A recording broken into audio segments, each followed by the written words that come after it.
Bismillahirrahmanirrahim. Assalamualaikum warahmatullahi wabarakatuh. Alhamdulillahi rabbil alamin. Allahumma fasalli wa sallim ala sayyidina wa nabiyyina wa maulana Muhammadin wa ala alihi wa sahbihi ajma'in, amma ba'du. Kembali kita melanjutkan pelajaran kita di dalam kitab Qasasul Anbiya yang dikarang oleh Al-Imam Ibnu Katsir, dan masih di dalam membahas kisah Nabi Allah Musa alaihi salatu wassalam. Pada pertemuan yang lalu kita membahas bahwa Nabi Allah Musa alaihi salatu wassalam diberikan oleh Allah Subhanahu wa taala 9 mukjizat yang sangat nyata. 2 di antaranya sudah disebutkan dan kita bicarakan panjang lebar, yaitu pertama adalah tongkat yang bisa berubah menjadi ular. Kemudian yang kedua adalah tangan apabila dimasukkan ke dalam kerah leher keluar menjadi cahaya yang sangat terang sekali. Tangan Nabi Musa bisa mengeluarkan cahaya. Nah, kemudian yang kita sebutkan kemarin juga di dalam surah Al-A'raf 130-133 Allah menyebutkan juga tanda-tanda 9 ayat yang Allah berikan kepada Nabi Musa. Nah, kemudian juga adalah Allah memberikan mukjizat kepada Nabi Musa, angin topan, kekuatan topan, kemudian juga belalang. Nanti bagaimana ceritanya kita akan sampaikan semuanya. Kemudian kutu, kemudian yang selanjutnya adalah kodok atau katak, kemudian darah yang air, semua air menjadi darah, kemudian terbelahnya lautan, ya, itu juga termasuk daripada 9 daripada tanda-tanda ayat kebesaran Allah yang Allah berikan kepada Nabi Musa, yaitu yang kita sebut namanya mukjizat.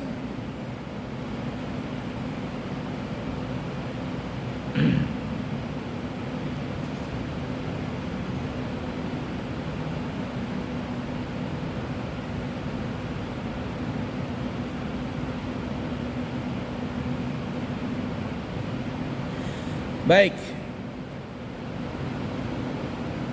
ketika Nabi Musa memperlihatkan mukjizatnya, tentunya dengan izin Allah, lalu apa tanggapan Fir'aun dan kaum Fir'aun yang mereka tidak mau beriman kepada Nabi Musa alias masih menganggap Fir'aun itu sebagai Tuhannya?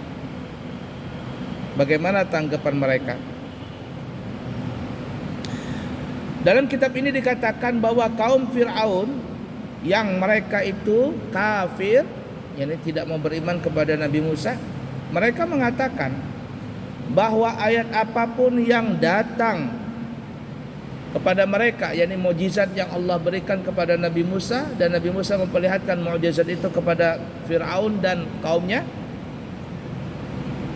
serta argumen dalil-dalil yang Nabi Musa kemukakan kepada mereka, apa mereka katakan? Mereka menolaknya dan tidak pernah akan menerimanya. Bahkan mereka tidak mau beriman kepada Allah dan Rasulnya Nabi Musa, karena mereka sudah tertutup mata hatinya.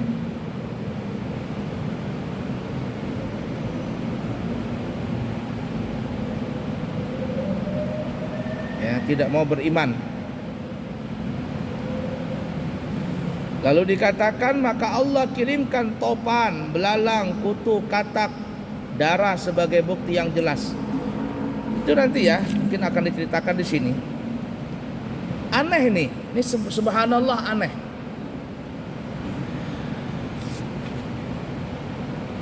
Yang Allah berikan kutu atau kodok atau angin topan, puting beliung, atau darah, itu hanya tertimpa kepada kerajaan Nabi Musa dan kepada orang-orang yang tidak beriman dari bangsa Kipti, bangsa Mesir. Tapi untuk Bani Israel, orang-orang Israel yang diperbudak oleh Firaun, yang mereka itu diisolir dalam satu tempat, satu daerah besar ya. Orang-orang Israel itu tidak pernah mengalami yang namanya air menjadi darah, tidak pernah mengalami kutu, tidak mengalami hama, tidak pernah mengalami belalang, tidak pernah mengalami kodok, nggak ada itu semua. Yang mengalami itu adalah Firaun dan kaumnya Firaun yang tidak beriman.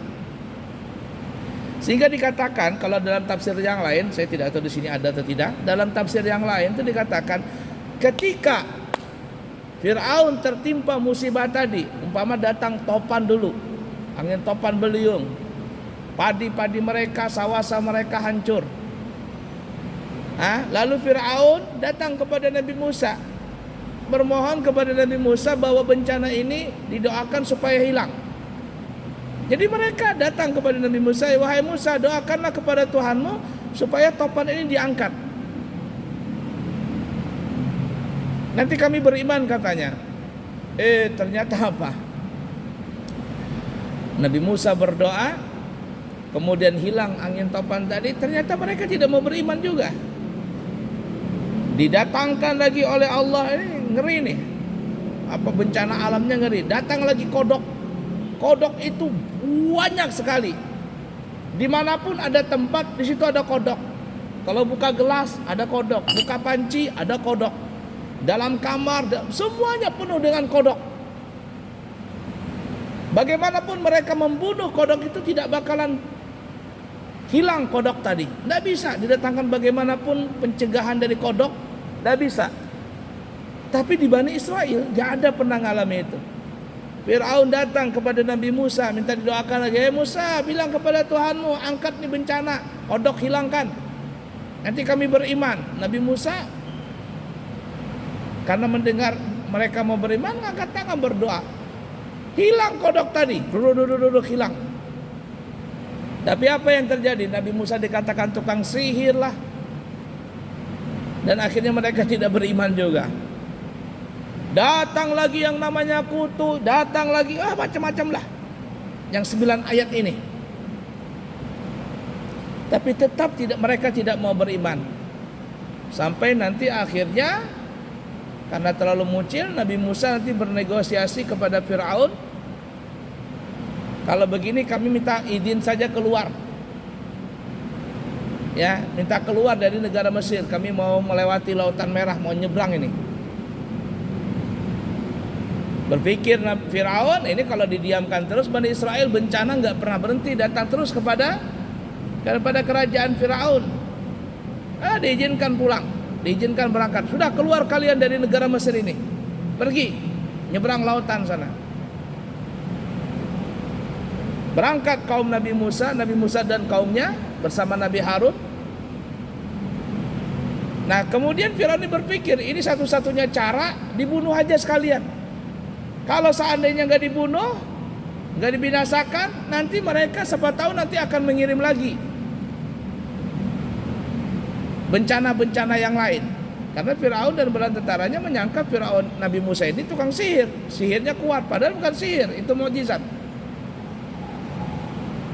Dikatakan kalau tidak salah ada 15.000 atau berapa itu Nabi Musa membawa orang-orang Israel ini keluar dari negara Mesir menyeberangi Lautan Merah. Nah mendengarlah kabar Nabi Musa bahwa Firaun dan bala tentaranya ini mengejar mereka dan mereka ingin dibinasakan oleh Firaun dan bala tentaranya. Wah panjang ceritanya itu. Makanya dalam Al-Quran ini kisah Nabi Musa panjang banget. Dan banyak sekali cerita-cerita di surah ini, surah itu. Hampir kalau ada cerita-cerita dalam surah kisah Firaun ini, kisah Nabi Musa dan Firaun selalu disebutkan. Nah sampailah Nabi Musa, Nabi Harun dan kaum Bani Israel di tepi sungai, di tepi lautan, pantai. Nabi Musa bingung, bagaimana ini? Kaumnya Nabi Musa, Bani Israel ini kan juga mucin Israel ini. Mereka bilang, ya Musa, gimana kita ini? Di belakang Firaun dan bala tentaranya. Kalau kita kembali, kita akan dibunuh, dibasmi semuanya. Di depan kita ini lautan. Kita tidak bisa nyebrang. Tidak ada kapal, nggak ada apa. Artinya maju kena, mundur kena. Ke belakang Firaun menunggu dan bala tentaranya. Ke depan lautan yang belum tentu kita walaupun bisa berenang, belum tentu selamat karena mungkin ada ikan hiu atau macam-macam lah. Bingung Nabi Musa. Maka dipaksa Nabi Musa oleh kaumnya. Gimana Nabi Musa? Kalau engkau memang Nabi, coba ini. Solusinya apa? Maka Allah berkata kepada Nabi Musa, idrib bi'asaqal bahar. Musa, pukulkan tongkatmu itu ke lautan. Maka Nabi Musa pun memukulkan tongkatnya ke lautan dan lautan pun terbelah. Pada saat terbelah itu lautan, ada dua versi, dua cerita ya, versi cerita. Satu cerita mengatakan bahwa lautan ini memang terbelah menjadi dua. Terbelah menjadi dua, dari ujung sampai ke ujung, terbelah dua. Ada yang mengatakan bahwa lautan ini bukan terbelah menjadi dua, tetapi menjadi 12 lorong. 12 lorong. Satu lorong pertama, lorong kedua, lorong ketiga. Jadi kayak beganggang itu, ada 12 gang. Kenapa ada 12 gang? Karena Bani Israel itu ada 12 suku. Dari mana 12 suku itu? 12 suku itu adalah anak keturunan daripada Nabi Yakub. Karena Nabi Yakub itu ada 12 orang, disitulah yang cikal bakal menjadi Bani Israel. Jadi Nabi Musa menyuruh kepala sukunya masing-masing, kepala suku A lewat sini, kepala suku B lewat sini, kepala suku B lewat sini, bawa semuanya suku-suku kalian masing-masing. Nah seperti itu. Ketika Fir'aun datang ke tepi pantai, Nabi Musa sudah sampai mau dekat ujung. Sudah sampai dekat ujung nyebrang lautan. Fir'aun sadar dan sesadar-sadarnya bahwa dia tidak bisa masuk ke dalam lautan ini. Kalau dia masuk pasti mati, dan Fir'aun itu tahu bahwa itu ajalnya dia. Cuman bala tentara Fir'aun ini mengatakan, dipanas-panasin sama tentaranya, ya Fir'aun, Nabi Musa itu dia tidak mengaku menjadi Tuhan, dia cuma ngaku jadi nabi. Tapi dia bisa membawa Bani Israel membelah lautan sampai ke ujung sana. Engkau wahai Firaun, nggak alang-alang tanggung. Engkau mengaku bukan lagi menjadi nabi, engkau mengaku menjadi Tuhan. Masa engkau kalah dengan Nabi Musa? Dipanas-panasin si Firaun ini. Jadilah akhirnya buah si malakama. Bingung Firaun. Sebenarnya Firaun tidak mau masuk ke dalam lautan itu, tapi dikatakan dalam kisah Israiliyat, malaikat Jibril pun membawa seekor kuda betina, ditaruh di tengah laut, di tengah-tengah sana. Fir'aun naik kuda, kereta kuda, kudanya ini adalah kuda jantan. Kuda jantan. Ketika kuda jantan melihat kuda betina, masuklah kuda jantan ini untuk mengejar kuda betina yang dibawa malaikat Jibril tadi itu. Firaun bilang, jangan masuk. Tapi kuda tetap masuk ke dalam. Nah, bala tentara Firaun menyangka bahwa Firaun ini masuk dengan sengaja, padahal bukan, karena masuknya Firaun ini karena kudanya ini ngejar kuda betina. Akhirnya masuklah semua mereka ke dalam lautan tadi. Ketika Bani Israel sudah sampai ke pesisir sebelah sana, Fir'aun dan bala tentaranya di tengah-tengah lautan, maka akhirnya lautan pun menyampuk jadi satu. Blung, mati semuanya. Nah itu terakhir tuh. Setelah Allah memberikan cobaan, bukan cobaan ya, bala kepada Firaun dan bala tentaranya dari topan, dari kodok, dari kutu, dari belalang, dari darah, macam-macam itu. Tapi mereka tidak mau beriman. Sampai akhirnya satu-satunya jalan semua Bani Israel dikeluarkan. Kenapa? Karena Bani Israel saja, perkampungan Bani Israel itu yang tidak terkena bencana itu. Kalau Firaun dan semua rakyatnya yang tidak beriman kena bencana. Wah, ini bawa sial nih, keluarkan aja Bani Israel. Tapi Firaun takut, jangan-jangan nanti kalau seandainya mereka dikeluarkan masih bisa ngirim sihir-sihirnya. Padahal itu bukan sihir. Satu-satunya cara dibunuh aja katanya. Nah, itu yang kita kisahkan tadi, kurang lebih seperti itu nanti perjalanan ceritanya. Nah, kita loncat ceritanya supaya nanti kalau kita sambung-sambung masuk gitu loh ya, cerita yang sekarang dengan akan yang datang. La ilaha illallah.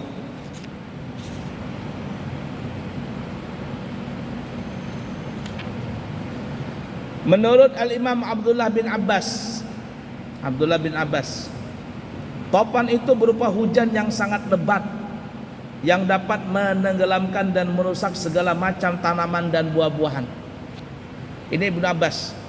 Jadi bukan hanya puting beliung, tetapi hujan deras yang disertai dengan topan. Kan ada topan itu cuman angin saja berputar.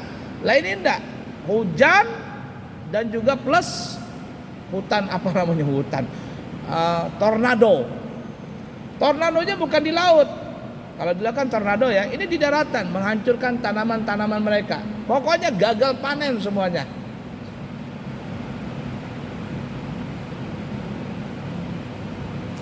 Adapun al-jarad, belalang, itu sudah populer. Binatang itu sudah populer, termasuk binatang yang boleh dimakan. Sebagaimana yang disebutkan dalam kitab Sahihain dari Abu Ya'fur, ia menceritakan, aku pernah bertanya kepada Abdullah bin Abi Aufa tentang belalang. Lalu beliau menjawab, kami pernah berangkat berperang bersama Rasulullah SAW sebanyak 7 kali dan kami memakan belalang. Jadi yang belalang di sini adalah belalang padi. Belalang padi yang biasanya dijual, kalau di Jawa banyak dijual itu. Dijual orang. Bisa dimakan belalang itu. Bukan belalang yang belalang apa kata orang, belalang sembah yang warna hijau, yang biasanya dibikin main sama anak-anak. Bagaimana Udin tidur? Belalang sembah namanya. Bukan belalang itu. Tapi yang belalang ini di sini dikatakan adalah belalang yang bisa dimakan orang. Jadi belalang yang menghancurkan padi, kebun, sawah, ladang, gandum mereka. Gagal panen lagi. Terkena hama ini belalang.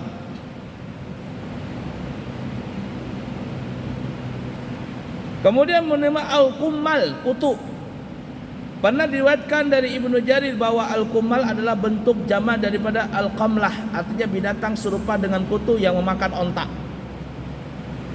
Nah, di sini berarti kalau menurut sini bukan kutu yang di kepala. Tapi kutu di sini adalah kutu yang tumbuh di badan onta, di kulit onta, dimakanin kulitnya onta tadi. Kemudian kulitnya bolong-bolong, berdarah, mati lagi binatang ternak mereka. Nah, kalau menurut sini bukan kutu di kepala ya, kutu yang ada di bulu-bulu kulitnya binatang ternak mereka, termasuk onta tadi. Nah, seperti itu ya. Baik.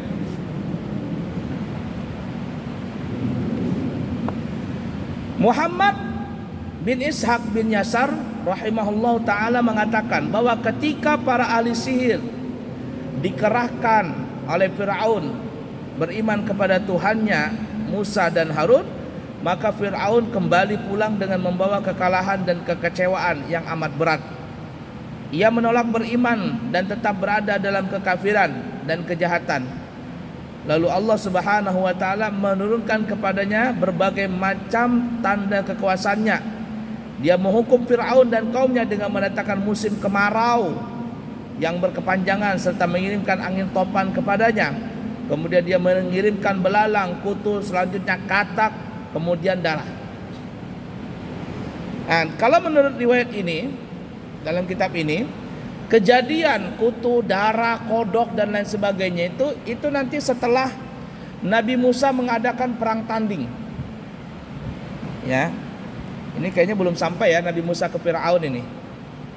Jadi nanti dikatakan Nabi Musa datang kepada Firaun setelah dia kembali dari Madian. Datang kepada Firaun, lalu Nabi Musa pun mengajak Firaun beriman kepada Allah Subhanahu wa taala. Lalu Firaun bilang, ini mungkin kita sudah pernah cerita ya berapa kali. Nabi Musa, kalau memang engkau utusan Allah sebagai Tuhan, sebagai Rasulnya Allah, tunjukkan apa tandanya engkau seorang Rasul. Maka Nabi Musa pun melemparkan tongkatnya ke tanah, ke lantai istana tadi. Berubahlah tongkat itu menjadi ular yang kita pernah berapa kali cerita. Ular itu besar sekali. Mulutnya benganga, rahang yang di bawah itu ditaruh di lantai istana. Rahang ular yang di atas ini menganga sampai ke puncak menaranya istananya Firaun. Artinya ular ini sangat besar sekali. Dan anehnya ular ini besar tapi gesit seperti halnya ular yang kecil. Besar dan gesit. Lalu Nabi Musa memasukkan tangannya di kerah bajunya, lalu mengeluarkan dari kerah bajunya dan keluarlah cahaya. Firaun tuh ngelihat tadi, lari Firaun. Bahkan dikatakan Firaun tuh lari terbirit-birit. Lari terbirit-birit. Dan ular tadi berkata, aku ini, kalau bahasa kitanya ya, kalau kita dramatisir, kata ular, aku ini sudah geringitan jar orang Banjar, sudah geringitan lawan Firaun ini. Jakanya aku diizinkan oleh Allah untuk memakan Firaun ini, ku makan sekarang. Cuman sayang, kata ular itu, Firaun itu matinya bukan di tanganku. Aku tidak diizinkan untuk membunuh Firaun. Firaun itu, kata saudara ini, dia mati bukan di tanganku. Jakanya diizinkan, ku makan tuh Firaun sekalian. Lalu Nabi Musa menangkap ular tadi yang kita pernah ceritakan. Dalam riwayat Nabi Musa memegang buntut ular tadi lalu kembali jadi tongkat. Ada yang mengatakan memegang ujung kepala dan buntutnya jadi begini, sekalian begini, lalu jadi tongkat lagi. Ada yang mengatakan tangan Nabi Musa masuk ke dalam mulut ular tadi lalu berubah jadi tongkat. Intinya kembali jadi tongkat. Lalu Firaun datang kepada Nabi Musa lagi. Kata Nabi Musa, bagaimana? Kamu beriman? Kata Firaun, enggak. Kalau engkau bisa menjadikan tongkat jadi ular, aku, kata Firaun, punya tukang sihir yang bisa menjadikan tongkat, tali bisa jadi ular. Kita perang tanding dulu. Kita perang tanding. Kata Nabi Musa, deal. Kapan? Di mana? Nanti akan diceritakan di sini insyaallah semua. Maka dijadikanlah satu lapangan besar. Mungkin kalau sekarang ini ya kayak lapangan Merdeka begitu. Yang hadir puluhan, ratusan ribu orang untuk menyaksikan itu. Firaun datang dengan tukang sihirnya yang banyak sekali. Nabi Musa datang dengan Nabi Harun berdua saja. Nah, ringkas kata di situ mereka melemparkan tongkat-tongkatnya.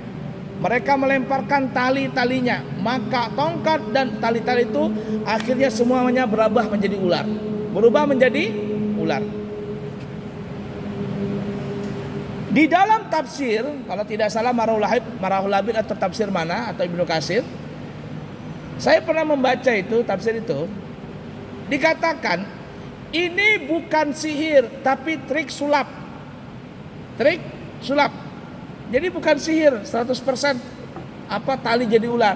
Jadi tali itu kayak dikasihkan zat kimia, kemudian ditaruh di lantai, kena matahari, lalu dia bergerak seperti halnya layaknya ular. Dalam tafsir yang lain dikatakan itu bukan ular asli, tetapi trik sulap. Tapi ada yang mengatakan enggak, itu ular asli. Apakah nanti disebutkan dalam kitab ini, apakah itu trik sulap atau memang ular asli, nanti kita lihat. Intinya banyak ular. Nabi Musa ngelihat ular begitu banyak, takut juga. Tapi kata Allah, sudah jangan takut, lemparkan tongkat itu.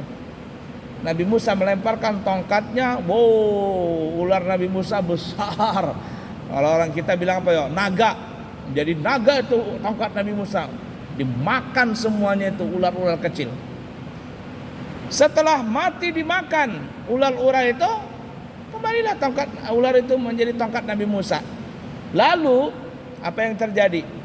Tukang sihir Firaun ini berkata, katanya kalau seandainya Nabi Musa itu cuma tukang sihir, pasti tongkatnya Nabi Musa itu dan ular yang berubah menjadi tongkat menjadi ular itu pasti kalah dengan tongkat-tongkat kami ini. Pasti kalah. Tapi ini kata mereka, ini bukan sihir.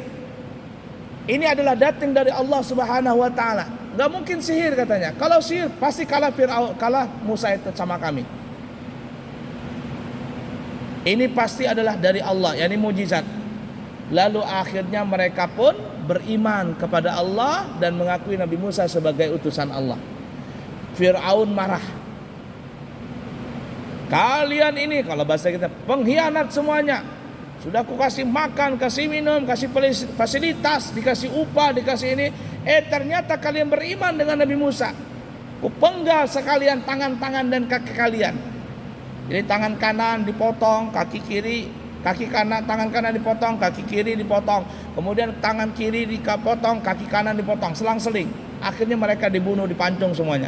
Ngeri Firaun tuh. Membunuhnya tidak langsung, tapi caranya pelan-pelan. Firaun. Ada yang dibunuh, digoreng hidup-hidup kayak Siti Masyitah dan suaminya.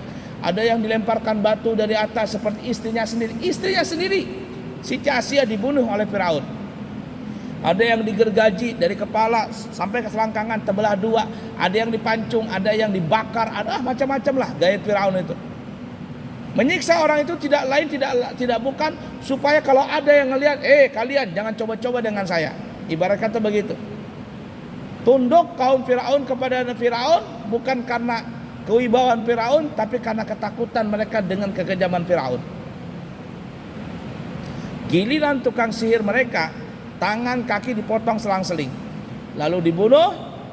Mereka semuanya pulang Firaun.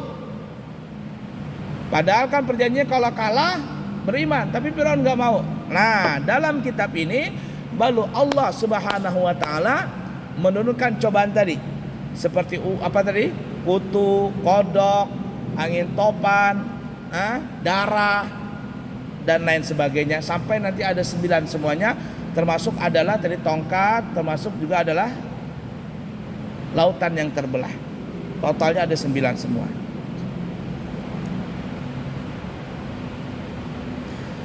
Semua itu merupakan bukti nyata yang memberi penjelasan yang benar-benar tentang hujan topan itu berdampak tergenangnya air di atas permukaan tanah alias banjir yang sangat lama. Sehingga orang-orang yang bercocok tanam dan akhirnya berakibat gagal panen dan roda perekonomian lumpuh total. Akhirnya mereka menjadi kelaparan. Dan begitu juga datang kodok, pokoknya begitulah yang kita sebutkan tadi. Keadaan yang demikian itu berlangsung cukup lama menimpa mereka sampai mereka meminta Musa agar berdoa kepada Tuhannya yang kita sebutkan, yang disebutkan di dalam surah Al-A'raf ayat 134. Walamma waqa'a alaihimur rijsu qalu ya Musa ud'u lana rabbaka bima ahida indaka liman kasyafta 'annar rijsa lalu minanna laka wa lanursilanna ma'aka bani Israil. Nih coba lihat. Dan ketika mereka ditimpa azab yang telah diterangkan itu, mereka pun berkata, hai Musa, mohonkanlah doa kepada Tuhanmu dengan perantaraan kenabianmu yang diketahui Allah dan pada yang diketahui Allah Tuhanmu di sisinya. Sesungguhnya jika engkau dapat menghilangkan azab ini daripada kami, pasti kami akan beriman kepadamu dan kami akan membiarkan Bani Israel bersamamu. Berdoa Nabi Musa. Tapi apa yang terjadi? Setelah hilang, kembali lagi tidak mau beriman. Begitu seterusnya.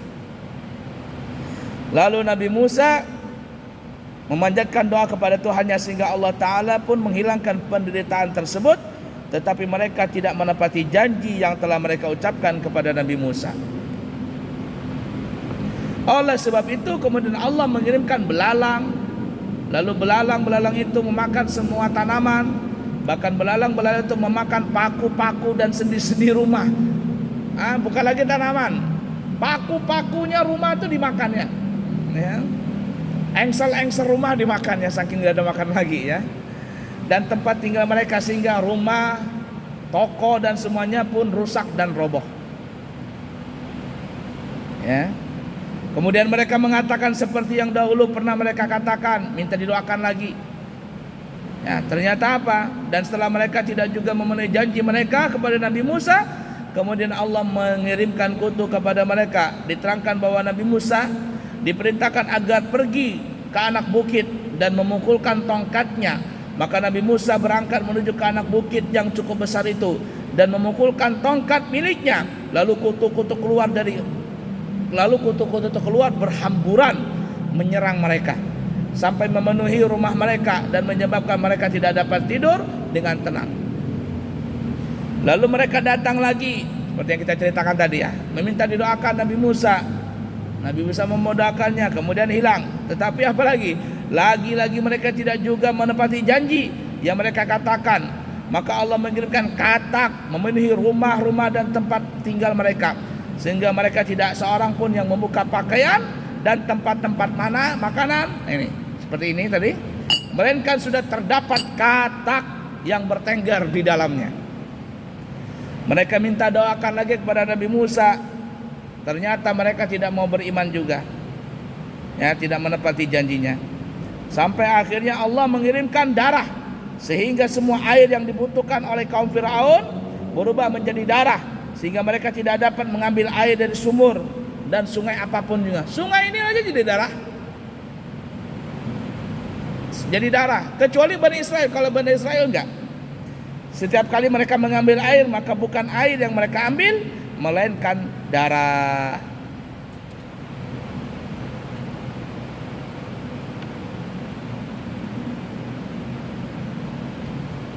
Lalu bagaimana selanjutnya? Insya Allah nanti kita sambung lagi, ya. Ya, begitulah Firaun, tidak mau beriman. Kenapa? Karena takut kalau mereka beriman, terutama Firaun, takut kekuasaan kerajaannya diambil oleh Nabi Musa. Padahal Nabi Musa tidak gila jabatan. Nabi Musa tidak mau jadi raja.